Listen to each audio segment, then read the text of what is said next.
All of us learn in a variety of ways. We learn through observation, engaging with peers, and of course, through more formalized education like trainings and school.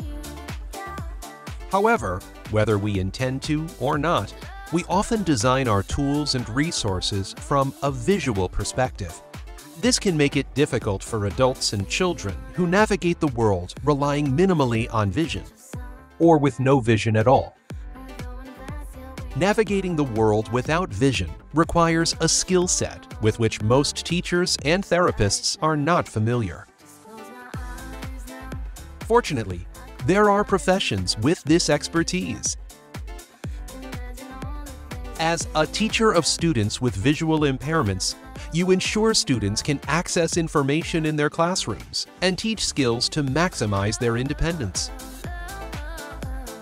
As an orientation and mobility specialist, you focus on teaching skills that enable people with vision loss to travel as safely and independently as possible.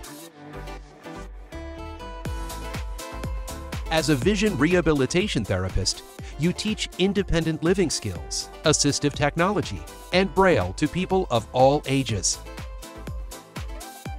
For anyone that is looking to enter the field and become a teacher of the visually impaired, I will say that you have flexibility. So you're not a typical teacher that stands in front of a group of students, but you have the flexibility of going to different sites, into different classroom environments to choose the lessons that you want to teach, the skills that you want to reinforce with your students.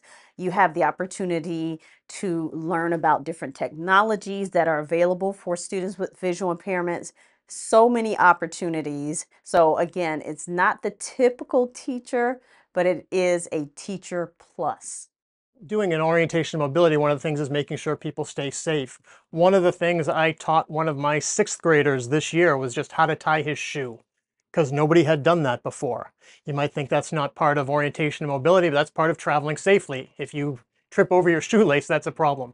So just being able to do that and seeing the gratitude on his face, the gratitude on his mother's face when she found out he could tie his shoes was fantastic.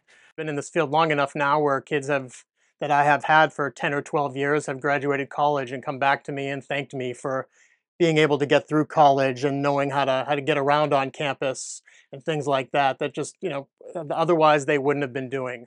So it's very rewarding in the short term, and when you see somebody cross the street for the first time, and in the long term when someone comes back to you and says, "Hey, thanks, I just got this job with IBM, and I'd probably be living at home right now if I hadn't have received the help that I got." As a vision professional, you become a mentor, a coach, and an advocate. You enable students and clients to have access to opportunities to reach their goals and live a meaningful life. I help people who are visually impaired stay safe in their home environments. That was anywhere that they lived.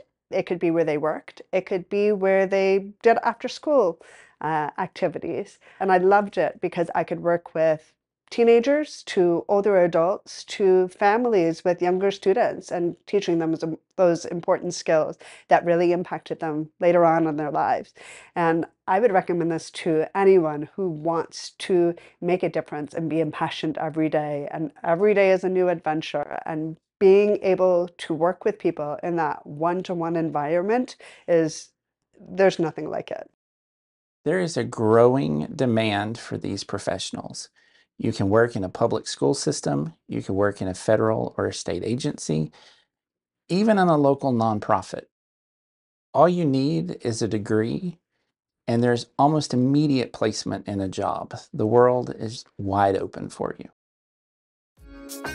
This is what you would get to do as a teacher of students with visual impairments, an orientation and mobility specialist, and a vision rehabilitation therapist.